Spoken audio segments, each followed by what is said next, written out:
जब तुम कांशीराम साहब की बनाई हुई बाम सेब चला सकते हो, तो जब तुम कांशीराम साहब की बनाई हुई बाम सेब चला सकते हो, तो कांशीराम की बनाई हुई बसपा क्यों नहीं चला सकते?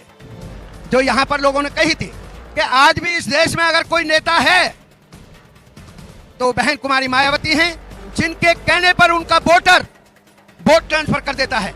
इस देश में और किसी भी दल का कोई नेता इतना शक्तिशाली नहीं है जो अपने वोटर को उसकी वोट ट्रांसफर करा दे। ताई को पूरी 5 साल पकाया कि वोट हाथी पे पड़ेगी, और जैसे ही वो जा रही थी बूथ पर, एक बोला नौकरी ताई कहाँ जा है, नको वोट डालने। नको तो अच्छा ताई किसको डालेगी बताइए जरा। अरे नको भैया वोट वोट की बताया करे थोड़ी है। अरे नहीं बता से, मैं भी तो तेरा ही हूँ। नो भैया वो रात आए थे हाथी वाले तो उनकी वोट डालो। ए ताई हाथी वाला कोई जीतेगा, चल हाथ बटा। अरे 5 साल मैंने वोट बनाई, पकाई, समझाई और पहुंचाने का प्रयास किया, मेरी वोट की रास्ते में ही चोरी हो गई। इस चोरी को भी रोको अगर इज्जत आबरू चाहते। आज इस देश में जो लोग फन्ने खा बनते थे, जाट बिरादरी के लोग अपने से ज्यादा किसी को समझने नहीं थे, आज उन जाटों की राजनीति इस देश में धूल में रड़ा दी गई है। चाहे देवीलाल हो, देवीलाल से चल करके अजीत से होते हुए जयंत पर आ जाएं, और यहां अगर यादव वंशी कोई बैठा है तो अहीरों की भी राजनीति बख्शी नहीं है। अहीरों की राजनीति भी धूल में रड़ा दी है। चाहे लालू जी हों, चाहे मुलायम जी हों, आज उनके बेटे क्यों न हों। और फन्ने का कैसे बनते हैं कि ये बसपा वाले निकम्मे, कि हम निकम्मे। अरे भाई मेरे से जब टीवी पे पूछा कि आज आपका गठबंधन हो गया, जब पहले वाले जब 10 हमारे सांसद आए और उनके 5 रह गए, कि कैसे बात बनेगी भाई, बहन जी का तो मर्डर हो जाता। हाँ मर्डर हो सकता था, हम उन लोगों का धन्यवाद ना करते जिन्होंने उस दौरान प्रक्रिया अपना करके मान्य बहन जी को बचाया। लेकिन यदि बाप कोई अपराध करता है तो यहाँ एडवोकेट बैठे होंगे, मैं भी एडवोकेट हूँ, कि अगर बाप कोई अपराध करता है तो उसकी सजा बेटे को तो नहीं दी जाती है। और फिर प्राकृतिक व्यवस्था का लक्षण है कि आदमी के हालात और ख्यालात बदलते रहते हैं। इसलिए मेरे विद्वान साथियों, अरे बाबा साहब से ज्यादा बड़ा ज्योतिषी कौन है? वैसा तो भंते जी जिक्र कर गए हैं। कौन है? जब मार्च 1956 में उनसे जब मुस्कुराहट आ गई होगी, वैसे बाबा साहब के चेहरे पे कभी मुस्कुराहट आई नहीं, लेकिन हो सकता है उस दौरान आई हो। उनसे पूछा हो कि भाई अम्बेडकर आज बहुत खुश हो, नो कहा हाँ मैं प्रसन्न हूँ, क्योंकि मैंने अपने संविधान में ऐसा लिख दिया है कि आज से ठीक 40 साल बाद मेरा वंशज इस देश में शासक होगा। ये मार्च 1956 की बात है।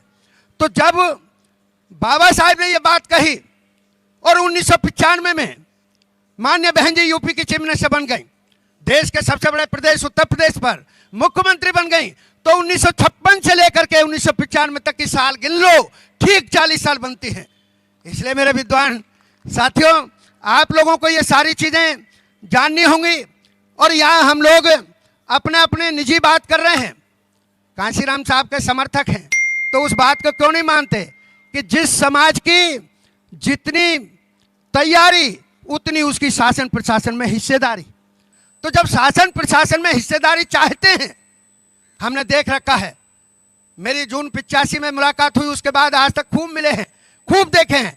अकेले आएंगे, मंच पे आएंगे, स्पीच देंगे, लेकिन और दूसरा साथी नहीं जोड़ेंगे, तो फिर कैसे फलीभूत हो जाएगी मानवर कांशीराम साहब की बात। और इतना ही नहीं साथियों, हम लोग साइमन कमीशन से पढ़ें, साइमन कमीशन को पढ़ें। अकेला कमीशन ऐसा रहा है इस इंडिया में जिसमें इंडियन आदमी को किसी को मेंबर नहीं रखा गया था, सबके सब ब्रिटिशन थे। वो क्यों? क्योंकि यहाँ के जो लोग थे, जो अग्रणी भूमिका निभा रहे थे, अगर मैं कह दूं इजाजत हो तो मैं बोल देता हूं। सब लोग बोलते हैं राष्ट्रपिता महात्मा गांधी, अरे ललुआओ, कांशीराम साहब का डायलॉग है, मेरा नहीं है। जो सबसे ज्यादा प्रिय होता है उसको ही ललुआ बोलते हैं।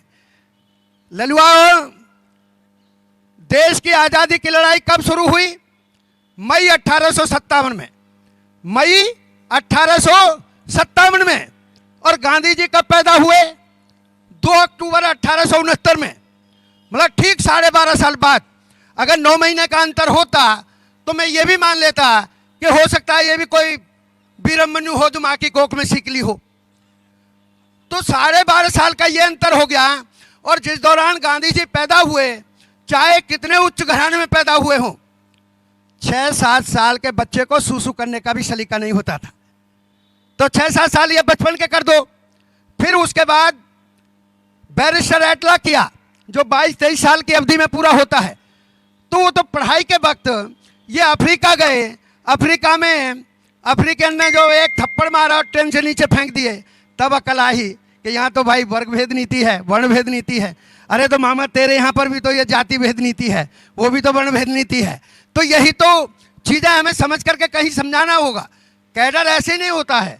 और साथियों, बहुत सारे लोग बाम से उनके फोटो, वो बैनर देखिएगा, पोस्टर देखिएगा, होर्डिंग देखिएगा, सीरीज में लाते लाते तथागत से और बाबा साहब कांशीराम साहब के फोटो पर रुक जाते हैं।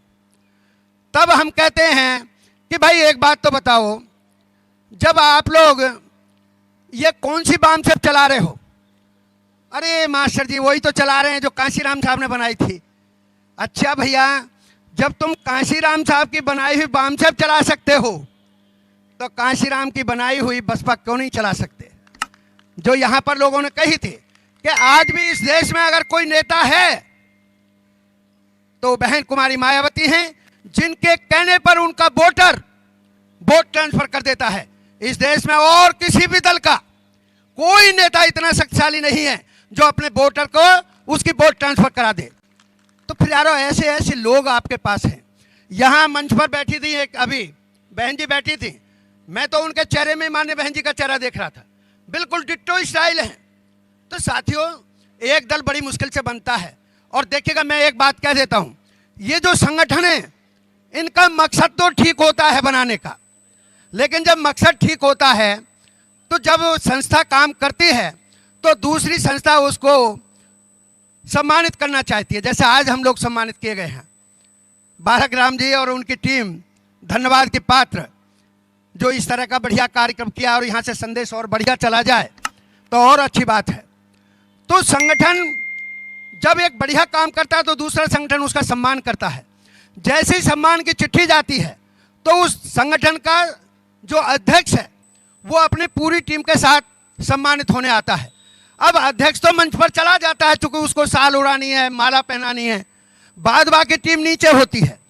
जैसे ही प्रेसिडेंट माला पहनना होता है और शॉल ओढ़ रहा होता है, नीचे वाले जो साथी लोग हैं उसकी टीम के, वो हम बैठे बैठे फुदक रहे होते हैं, अच्छा काम करें हम, माला और शॉल पहनो तुम, अब देखेंगे अगली बार कैसे बनोगे प्रेसिडेंट। और वहीं से उल्टी गिनती शुरू, और यहाँ तक शुरू के कोर्ट में मुकदमे। तो साथियों, ये बड़ी विचित्र स्थिति है। और अभी मैं उधर पीछे सुन रहा था, साहब का कहना सुन लो, मान लो, आज भी भला हो जाएगा। क्या? जिसका सहारा लोगे उसका इशारा मानना पड़ेगा। आप किसी का सहारा लेने वाले लोग नहीं हैं। अपने बलबूते पर, बाबा साहिब के मेहनत पर आप लोग फलीभूत हो। आज जो कुछ भी हो, तो बाबा साहिब की एक बात मान करके और अपनी बुद्धि विवेक का इस्तेमाल करके कि बाबा साहिब अकेले थे, उनके दुश्मन करोड़ों थे, आज हम करोड़ों हो चले हैं, लेकिन काम वो नहीं हो पा रहा है जो एक के बराबर है। तो आइएगा साथियों, इस अनुरोध के साथ। जी मैंने कर दिया साहब, बनते जी मैंने कर दिया काम, क्योंकि अगर मैं इतिहास में जाऊंगा तो बहुत कुछ हो जाता है, बहुत कुछ हो जाता है। क्योंकि मेरा धर्म भी तभी चल पाएगा, इस देश का इतिहास है। क्योंकि कोई भी धर्म राजा को नहीं चलाता, राजा धर्म को चलाता है। 1996-98 से कुछ दूसरे धर्म के लोग शासन सत्ता में आए हैं, तो आज उनका धर्म चरम सीमा पर है और सिर पर चढ़ करके बोल रहा है। यदि मैं धर्म अनुयायी हूं तो मुझे राजनीतिक सत्ता में भी अपने समाज को लाना होगा। व्हाट्सएप का रोग छोड़ करके असलियत पे आइएगा, वोट बनाइएगा, वोट डलवाइएगा, नहीं तो चुनाव में तो वोट की भी चोरी हो जाती है। ताई को पूरी 5 साल पकाया कि वोट हाथी पे पड़ेगी, और जैसे ही वो जा रही थी बूथ पर, एक बोला नौकरी ताई कहाँ जा है, नको वोट डालने, नको तो अच्छा ताई किसको डालेगी बताइए जरा। अरे नको भैया वोट की बताया करे थोड़ी है। अरे नहीं बता से, मैं भी तो तेरा ही हूँ। नो भैया वो रात आए थे हाथी वाले, तो उनकी वोट डालो है।